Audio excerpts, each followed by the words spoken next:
എല്ലാ സജ്ജനങ്ങൾക്കും നമസ്കാരം. നമുക്കിന്ന് മൂർത്തി രഹസ്യത്തിലെ 7ാമത്തെ ശ്ലോകം മുതൽ നോക്കാം. 7ാമത്തെ 8ാമത്തെ ശ്ലോകം ഒരുമിച്ച് വായിച്ചിരുന്നു നമ്മൾ കഴിഞ്ഞ വീഡിയോയിൽ. നമുക്കിന്ന് അതിൻ്റെ സാരാംശം എന്താണെന്ന് നോക്കാം. വസുധേവ വിശാല സാ സുമേരുയുഗളസ്ഥനി ദീർഘലംബാവതി സ്ഥൂലൗ താവതീവ മനോഹരൗ കർക്കശാവതികാന്തൗ തൗ സർവാനന്ദപയോ നിധി ഭക്താൻ സംപ്രായേദ്ദേവി സർവകാമദുഃഖൗ സ്ഥനൗ. രക്തദന്തികാദേവിയുടെ വിശേഷണങ്ങളാണ് നമ്മളോട് പറഞ്ഞുകൊണ്ടിരുന്നത്. രക്തദന്തികാദേവി ആദ്യം ആ രൂപം എങ്ങനെയാണെന്ന് അതായത് 5ാമത്തെ 6ാമത്തെ ശ്ലോകത്തിൽ ദേവിയുടെ രൂപം എങ്ങനെയാണെന്ന് പറഞ്ഞു. 7ാമത്തെ ശ്ലോകത്തിൽ എന്താണ് പറയുന്നത്? സ എന്ന് പറഞ്ഞാൽ ആ രക്തദന്തികാദേവി വസുധ ഇവ ഭൂമി എന്നതുപോലെ എന്നാണ്. വിശാല വിസ്താരമുള്ള ശരീരത്തോടു കൂടിയവൾ. സുമേരുയുഗളസ്ഥനി എന്ന് പറഞ്ഞാൽ സുമേരു എന്ന് പറഞ്ഞാൽ മഹാമേരു, വളരെ മേരു പർവ്വതമാണ്. സ്ഥനി യുഗളസ്ഥനി എന്ന് പറഞ്ഞാൽ 2 പർവ്വതങ്ങൾ പോലെ. എന്തുണ്ട് ദേവിക്ക്? 2 വലിയ വിശാലമായ സ്തനങ്ങളോട് കൂടിയവളാകുന്നു. 2 മുലകളെയാണ് സ്തനങ്ങളെന്ന് പറഞ്ഞിരിക്കുന്നത്. തൗ ആ സ്തനങ്ങൾ ദീർഘൗ ലംബോ ദീർഘങ്ങളും ലംബങ്ങളുമാണ്. എന്ന് പറഞ്ഞാൽ എന്താ? നീളം, അതായത് ലംബം എന്ന് പറഞ്ഞാൽ വെട്ടിക്കൽ എന്നർത്ഥമാണ്, കുത്തനെ എന്നുള്ള അർത്ഥം. ദീർഘങ്ങളാണ്, നീളമുള്ളവയാണ്, താഴോട്ടല്ല നേരെയാണെന്ന് ഓർത്തോണം കേട്ടോ. ഇനി അതിസ്ഥൂലം എന്ന് പറഞ്ഞാൽ ഏറ്റവും തടിച്ചിരിക്കുന്നവയാണ്. അതീവ മനോഹരവും എന്നാണ് പറഞ്ഞിരിക്കുന്നത്. അത്യന്തം മനോഹരങ്ങളുമാകുന്നു ആ സ്ഥലങ്ങൾ. ആ ദേവി കർക്കശവും കർക്കശക്കാരിയാണല്ലേ. അതികാന്തവും അതുപോലെ തന്നെ കർക്കശക്കാരിയാണെങ്കിലും കാർക്കശ്യമുള്ളവളാണെങ്കിലും വളരെ ആ കാന്തിയോട്, അതികാന്തവും വളരെയധികം കാന്തിയോടുകൂടിയ ശോഭയോടുകൂടിയവളാണ്. സർവാനന്ദ പയോനിധി എന്ന് പറഞ്ഞാൽ പയോനിധി പയസ് പാലമാണ്. പയസ് പാലമല്ല, പാല്, അപ്പോൾ ആ പാലിൻ്റെ നിധി എന്ന് പറഞ്ഞാൽ ആ പാലിങ്ങനെ നിറഞ്ഞ് പാൽക്കടലാണ് എന്ന്. എന്തിൻ്റെ പാൽക്കടലാണ്? സർവാനന്ദം, അതായത് എല്ലാ തരത്തിലുള്ള പരമാനന്ദ രസമാകുന്ന ആ ക്ഷീരം, അതായത് പാൽക്കടലാണ് ദേവി എന്നാണ് പറഞ്ഞിരിക്കുന്നത്. അവിടെ സർവകാമദുഃഖവും എന്ന് പറഞ്ഞാൽ ദുഃഖവും എന്ന് പറഞ്ഞാൽ കറന്നെടുക്കാൻ നമുക്ക് ആ പാൽ എവിടുന്ന്? സർവകാമം, നമ്മുടെ എല്ലാ അഭീഷ്ടങ്ങളാകുന്ന ആ അഭീഷ്ടങ്ങളെല്ലാം കറന്നെടുക്കാൻ അതിന് പറ്റിയ ആ സ്ഥലങ്ങളാണെന്നാണ് പറഞ്ഞിരിക്കുന്നത്. അവിടെ നിന്ന് നമുക്ക് നമ്മുടെ ആഗ്രഹങ്ങളെല്ലാം പാലായിട്ട് നമുക്ക് തരുന്നു എന്നാണ്. സർവകാമദുഃഖവും സകലാഭിഷ്ടങ്ങളെയും കൊടുക്കുന്നവളായ തൗ സ്തനവും ആ സ്തനങ്ങളെ ഭക്താൻ സംഭായേത് ഭക്തന്മാരെ പാനം ചെയ്യിക്കും എന്ന് പറഞ്ഞിരിക്കുകയാണ്. ദേവിയുടെ സ്ഥലങ്ങളിലുള്ള ആ സ്ഥലങ്ങൾ എന്ന് പറഞ്ഞാൽ പാൽക്കടലാണ്, നിധിയാണ്, നിധി കുംഭങ്ങളാണ്. ആ പാല് ഭക്തന്മാരെ, നമ്മൾ പ്രാർത്ഥിച്ചാൽ സകലാഭിഷ്ടങ്ങളെയും കൊടുക്കുന്നവളായ സർവകാമദുഃഖവും ആ അഭീഷ്ടങ്ങളെ സാധിപ്പിക്കുന്ന ആ ദേവി ആ സ്ഥലങ്ങളെ ഭക്തന്മാരെ പാനം ചെയ്യിക്കുന്നു പറഞ്ഞാൽ ഭക്തന്മാരെ മുലയൂട്ടെന്ന് പറഞ്ഞാൽ അമ്മയെപ്പോലെ വാത്സല്യത്തോടെ. ഇവിടെ ഞാൻ ഇപ്പോൾ എല്ലാവരുടെയും മനസ്സിൽ ഓരോരോ വിചാരങ്ങൾ വരും, ഇതെങ്ങനെയാണ് സാധിക്കുന്നത് എന്ന്. നമുക്കറിയാം, നമ്മൾ അത്രിയുടെയും അനസൂയയുടെയും കഥ ഞാൻ നാരായണീയ എപ്പിസോഡിൽ പറഞ്ഞിരുന്നു. അത് തന്നെ ഞാൻ വീണ്ടും ഒന്നുകൂടെ റിപ്പീറ്റ് ചെയ്യുകയാണ്. ഈ സ്റ്റോറിയിലും അത് തന്നെ പറയുന്നതാണ് ഉത്തമം. അനസൂയയെ പരീക്ഷിക്കാൻ വേണ്ടി, അതായത് അനസൂയ എന്ന് പറഞ്ഞാൽ സതി അനസൂയ എന്നാണ് അറിയപ്പെടുന്നത് തന്നെ. പാതിവ്രത്യത്തിന് പേര് കേട്ടതാണ്. ആ പാതിവ്രത്യത്തിൻ്റെ ശക്തിയിൽ നല്ല പവർഫുള്ളായിട്ടുള്ള ഈ അനസൂയ, അതായത് മനക്കണ്ണുകൊണ്ട് നല്ല പവർഫുൾ ആയിട്ടാണ് അവതരിപ്പിച്ചിരിക്കുന്നത്. സ്ത്രീ മഹർഷിയുടെ മകളാണ്.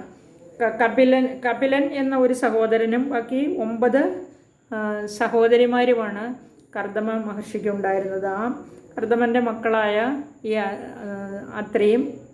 അത്രി മുനിയാണ് അനസൂയയെ വിവാഹം ചെയ്തിരിക്കുന്നത്. അങ്ങനെ അത്രിയും അനസൂയയും കൂടി ചിത്രകൂട പർവ്വതത്തിൽ താമസിച്ചു വരുമ്പോൾ ശ്രീരാമനും സീതാദേവിയും ഈ വനവാസകാലത്ത് അവരെ സന്ധിച്ചതായിട്ടൊക്കെ രാമായണത്തിൽ പറയുന്നുണ്ട്. നമുക്ക് അതിവിടെ വിഷയമല്ല. ഞാൻ പറയാൻ വന്നത് മുലയൂട്ടുന്ന കാര്യമാണ്. ത്രിമൂർത്തികൾ ഈ അനസൂയയുടെ പാതിവ്രത്യത്തെപ്പറ്റി കേട്ടറിഞ്ഞിട്ട്, വാസ്തവത്തിൽ ത്രിമൂർത്തികളല്ല, ലക്ഷ്മി, പാർവതി, സരസ്വതിമാരാണ്. ഈ നാരദൻ്റെ വാക്ക് കേട്ടാണ്, നാരദൻ പറഞ്ഞതനുസരിച്ച് ഈ അനസൂയയോടുള്ള ആ ഒരു അസൂയയുണ്ടല്ലോ, ആ ജലസ് കാരണമാണ് അവരെ പരീക്ഷിക്കാനായിട്ട് ഭർത്താക്കന്മാരെ പറഞ്ഞു വിട്ടു. ആ ത്രിമൂർത്തികൾ വേഷം മാറി അനസൂയയുടെ ആശ്രമത്തിൽ ചെന്നു. സാധാരണ ചെയ്യുന്നത് പോലെ മര്യാദ അനുസരിച്ച് മഹർഷിമാരെ ആദരവോടുകൂടി അകത്തേക്ക് വിളിച്ച് ഭക്ഷണം കഴിക്കാൻ വിളിച്ചപ്പോൾ അനസൂയയോട് ഈ മഹർഷിമാരുടെ രൂപത്തിൽ ചെന്ന ത്രിമൂർത്തികൾ പറഞ്ഞു, ഞങ്ങൾ അങ്ങനെ തന്നാൽ ഭക്ഷണം കഴിക്കില്ല, അതായത് വിവസ്ത്രയായി ഭക്ഷണം വിളമ്പണം എന്ന് പറഞ്ഞു. അങ്ങനെ കേട്ടപ്പോൾ അതൊരു വിചിത്രമായ ഒരു ആഗ്രഹമാണല്ലോ എന്ന് അനസൂയയ്ക്ക് മനസ്സിൽ തോന്നുകയും അനസൂയ സ്വന്തം തപശക്തി കൊണ്ട് ആ ഭർത്താവായ ആത്രി മഹർഷിയോട് അത്രമാത്രം ജാസ്റ്റിറ്റി ഉള്ളതുകൊണ്ടാണ് അവൾക്ക് അത്രയും തപശക്തി ലഭിച്ചത് തന്നെ. അതിന് പേര് കേട്ടതുകൊണ്ടാണ് നാരദൻ ഇങ്ങനെ ഈ അനസൂയയെ പറ്റി ലക്ഷ്മി, പാർവതി, സരസ്വതിമാരോട് പറയാനായിട്ടുള്ള സാഹചര്യം ഉണ്ടായത് തന്നെ. അപ്പോൾ അങ്ങനെ ഈ തപശക്തി കൊണ്ട് വന്നിരിക്കുന്ന മഹർഷിമാർ വെറും മുനിമാരല്ല, അവർ ത്രിമൂർത്തികളാണ്, തന്നെ പരീക്ഷിക്കാൻ വന്നതാണ് എന്ന് മനസ്സിലാക്കി അനസൂയ ഒട്ടും സങ്കോചം വിചാരിക്കാതെ അതിനെന്താ ചെയ്യാമല്ലോ എന്ന് പറഞ്ഞ് അകത്തുപോയി തൻ്റെ തപശക്തി കൊണ്ട്, മന്ത്രശക്തി കൊണ്ട് കുറച്ച് ജലം അവരുടെ ദേഹത്ത് തളിക്കുകയും അങ്ങനെ ജലം തളിച്ച നിമിഷത്തിൽ തന്നെ ഈ ത്രിമൂർത്തികൾ കുഞ്ഞുങ്ങളായി മാറി 3 മലർന്നു കിടക്കുന്ന ആ ന്യൂ ബോൺ ബേബീസായിട്ട് മാറുകയും അവരെ അകത്ത് കൊണ്ടുപോയി കിടത്തി തൻ്റെ വസ്ത്രങ്ങളെല്ലാം മാറ്റിയിട്ട് വിവസ്ത്രയായി തന്നെ അവരെ മുലയൂട്ടുകയും ചെയ്തു ഈ അനസൂയ. അപ്പോൾ ആ മഹർഷിമാരായിട്ട് വന്ന ത്രിമൂർത്തികളുടെ ആഗ്രഹം സാധിക്കുകയും ചെയ്തു. ശാപത്തിൽ നിന്നും അതുപോലെ തന്നെ മര്യാദ പാലിക്കാനും അനസൂയയ്ക്ക് കഴിഞ്ഞു, തൻ്റെ തപശക്തി കൊണ്ടും പാതിവൃത്യ ശക്തി കൊണ്ടും. അങ്ങനെ ഈ അനസൂയയ്ക്ക് അതുവരെ മക്കളൊന്നും ഉണ്ടായിരുന്നില്ല. അത്രി മഹർഷിക്കും അനസൂയയ്ക്കും കുഞ്ഞുങ്ങളുണ്ടാകാതിരുന്നത് കൊണ്ട് ഈ മാതൃത്വത്തിൻ്റെ മഹത്വം മനസ്സിലാക്കാൻ കഴിഞ്ഞിരുന്നില്ല. ഇപ്പം 3 കുഞ്ഞുങ്ങളെ കിട്ടിക്കഴിഞ്ഞപ്പോൾ അനസൂയ സ്വയം ഒരു മാതാവായി മാറുകയും അവരെ സ്വന്തം കുഞ്ഞുങ്ങളെ എന്ന പോലെ സാധാരണ സ്ത്രീകൾ ചെയ്യുന്നത് പോലെ ആശ്രമത്തിൽ പരിചരിക്കുകയും ചെയ്തു വന്നു. അങ്ങനെ മാതൃത്വത്തിൻ്റെ ആ മഹത് ഗുണമൊക്കെ അറിഞ്ഞ് മമതയോടുകൂടി ആ കുഞ്ഞുങ്ങളെ നോക്കി അങ്ങനെ മാസങ്ങളും ദിവസങ്ങളും കഴിഞ്ഞുപോയി. നമുക്കറിയാം നമ്മുടെ 360 വർഷങ്ങളാണ് അവരുടെ ഒരു വർഷം എന്ന് പറയുന്നത്. അങ്ങനെ ദിവസങ്ങളും മാസങ്ങളും കടന്നുപോയി. വീണ്ടും നാരദൻ മുഖാന്തരം തന്നെ ഈ പാർവതി, ലക്ഷ്മി, സരസ്വതിമാർ ഈ വിഷയം അറിയുകയും തങ്ങളുടെ ഭർത്താക്കന്മാരെ അന്വേഷിച്ച് അനസൂയയുടെ ആശ്രമത്തിലേക്ക് എത്തുകയും ചെയ്യുന്നു. അങ്ങനെ അവിടെ വന്നപ്പോൾ 3 കുഞ്ഞുങ്ങളും അത് ശരിക്കും ഐഡൻറ്റിക്കലാണ് 3 പേരും. ആ 3 പേരെയും എങ്ങനെ തിരിച്ചറിയും, സ്വന്തം ഭർത്താക്കന്മാരെ എങ്ങനെ തിരിച്ചറിയും എന്ന് വളരെയധികം സങ്കടപ്പെട്ട് അങ്ങനെ നിൽക്കുകയാണ് ഇവർ. എങ്ങനെ തിരിച്ചറിയാൻ പറ്റുക? അപ്പോൾ അനസൂയ പറഞ്ഞു, നിങ്ങൾ നിങ്ങളുടെ ഭർത്താക്കന്മാരെ കൊണ്ടുപോയിക്കോളൂ, വിരോധമൊന്നുമില്ല. ഇവിടെ അനസൂയ അഗ്നിദേവനോട് പറഞ്ഞു ഈ ദേവിമാരെ ഹെൽപ്പ് ചെയ്യാൻ, അവരവരുടെ ഭർത്താക്കന്മാരെ കണ്ടുപിടിക്കാനായിട്ട്. അഗ്നിദേവൻ്റെ സഹായത്തോടു കൂടി ഇവർ ഓരോ കുഞ്ഞുങ്ങളെയും കയ്യിലെടുത്ത് പിടിച്ചു. പക്ഷേ അവരുടെ രൂപം തിരിച്ചു കിട്ടിയപ്പോൾ ബ്രഹ്മാവ് ലക്ഷ്മി ദേവിയുടെ കൈകളിലും ശിവൻ സരസ്വതി ദേവിയുടെ കൈകളിലും അതുപോലെ തന്നെ വിഷ്ണു പാർവതി ദേവിയുടെ കൈകളിലുമാണ് ഉണ്ടായിരുന്നത്. അപ്പോൾ തങ്ങൾക്ക് തങ്ങളുടെ സ്വന്തം ഭർത്താക്കന്മാരെ കണ്ടുപിടിക്കാൻ കഴിഞ്ഞില്ല എന്നുള്ള ഒരു കുറ്റബോധം ഉണ്ടായിരുന്നു ഈ സരസ്വതി, ലക്ഷ്മി, പാർവതിമാർക്ക്. അവർ വളരെ അഹങ്കരിച്ചിരുന്നുകൊണ്ടാണ് നാരദൻ അവരെ ഇങ്ങനെ ഒരു ട്രാപ്പിൽ പെടുത്തിയത്. അപ്പോൾ അവർക്ക് അവരുടെ അഹങ്കാരത്തിൻ്റെ ഫലമായിട്ടാണ് സ്വന്തം ഭർത്താക്കന്മാരെ സ്വന്തം കൈകളിലേക്ക് കിട്ടാതിരുന്നത്.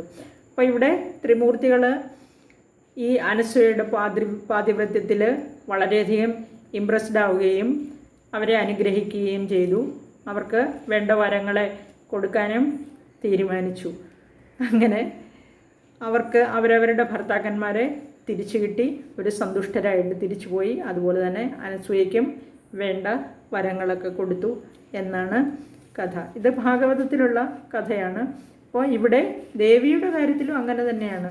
അനസൂയ ഈ ത്രിമൂർത്തികളെ മുലയൂട്ടിയതുപോലെ ഇവിടെ നമുക്ക് അത്ഭുതങ്ങളൊന്നുമല്ല. ദേവി ഇവിടെ ഭക്തരെ വാത്സല്യത്തോടെ മാതൃസഹജമായ മമതയോടെ കാത്തുരക്ഷിക്കും എന്നേ ഉദ്ദേശിക്കേണ്ടതുള്ളൂ. ആ രക്തദന്തികാ ദേവി ഭൂമിയെപ്പോലെ വിസ്താരമുള്ള ശരീരത്തോടു കൂടിയവളും ആ 2 മഹാമേരുപർവ്വതങ്ങൾ പോലെയുള്ള സ്തനങ്ങളോട് കൂടിയവളുമാണ് എന്ന ആ ശരീരത്തിൻ്റെ വലിപ്പം, അതുപോലെ തന്നെ ആ സ്തനങ്ങളിൽ ആ ഭക്തന്മാർക്ക് കൊടുക്കാനുള്ള അത്രയും പാൽ കടലുണ്ട് എന്നാണ്. ആ പാൽ കടൽ പോലെ നിറയെ പാലുണ്ടെന്നേ ഉദ്ദേശിച്ചിട്ടുള്ളൂ. ആ സ്തനങ്ങളെ ഭക്തന്മാരെ പാനം ചെയ്യിക്കും എന്നും പറഞ്ഞിരിക്കുന്നു.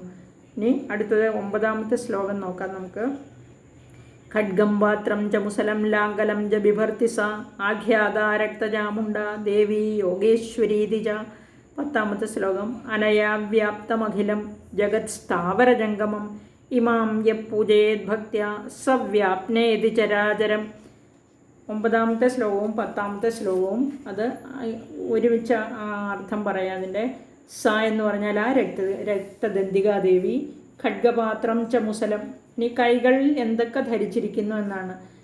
മധുപാനപാത്രം ഉലക്ക, ലാംഗലം ച ബിഭർത്തി, ബിഭർത്തി എന്ന് പറഞ്ഞാൽ ധരിച്ചിരിക്കുന്നു എന്നാണ്. ലാംഗലം കലപ്പയാണ്. അതുപോലെ ദേവി രക്തചാമുണ്ട, ആ ദേവിയെ രക്തചാമുണ്ട, രക്തനിറമാണ് അല്ലേ, എല്ലാം രക്തനിറത്തിലാണ് പറഞ്ഞിരിക്കുന്നത്. ദേവിയെ രക്തചാമുണ്ട എന്നും യോഗേശ്വരി എന്നും ഇതീച്ച, യോഗേശ്വരി എന്നും ആഖ്യാത എന്ന് പറഞ്ഞാൽ പറയപ്പെടുന്നു. അപ്പോൾ രക്തദന്തികാ ദേവിയെ രക്തചാമുണ്ട ദേവി എന്നും യോഗേശ്വരി ദേവി എന്നും പറയപ്പെടുന്നുണ്ട്.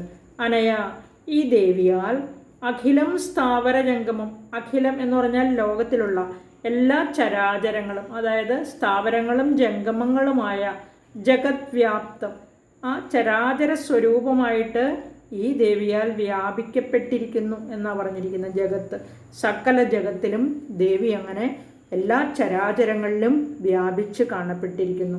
യഹ ഭക്തിയ, ആരാണോ ഭക്തിയോടുകൂടി, ഏതൊരുത്തൻ ഭക്തിയോടുകൂടി ഇമാം പൂജയെ, ഈ ദേവിയെ പൂജിക്കുമോ, സഹ അവൻ ചരാചരം വ്യാപ്നോതി എന്ന് പറഞ്ഞാൽ ചരാചരത്തെ വ്യാപിപ്പിക്കുന്നു എന്ന് പറഞ്ഞാൽ ഈ ജഗത്ത് മുഴുവൻ അവൻ്റെ കീർത്തി വ്യാപിക്കും എന്നാണ് ഉദ്ദേശിച്ചിരിക്കുന്നത്.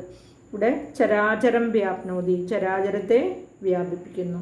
ആ രക്തദന്തികാദേവി വാള്, മധുപാനപാത്രം, ഉലക്ക, കലപ്പ എന്നിവയെ ധരിച്ചിരിക്കുന്നവളും രക്തചാമുണ്ട എന്നും യോഗേശ്വരി എന്നും പറയപ്പെടുന്നവളും, അതുപോലെ തന്നെ ചരാചര, അതായത് സ്ഥാവരങ്ങളും ജംഗമങ്ങളുമായ ഈ സ്ഥാവരങ്ങൾ ജംഗമങ്ങൾ എന്ന് പറഞ്ഞാൽ ചലിക്കുന്നവയും ചലിക്കാത്തവയുമാണ്. അങ്ങനെയുള്ള ഈ ലോകത്ത് എന്തെല്ലാം വസ്തുക്കളുണ്ടോ അതിൽ മുഴുവൻ വ്യാപിച്ചിരിക്കുന്നവളുമാകുന്നു എന്നാണ്. ആ ദേവിയെ ഭക്തിയോടുകൂടി പൂജിക്കുന്നവൻ അത്യന്തം യശസ്സോടുകൂടി വാഴും എന്നാണ് ഈ 4 വരി ശ്ലോകങ്ങളുടെ അർത്ഥമായിട്ട് പറഞ്ഞിരിക്കുന്നത്. ഇനി അടുത്ത ശ്ലോകത്തിൻ്റെ അർത്ഥം അടുത്ത വീഡിയോയിൽ പറയാം. എല്ലാവർക്കും നന്ദി, നമസ്കാരം.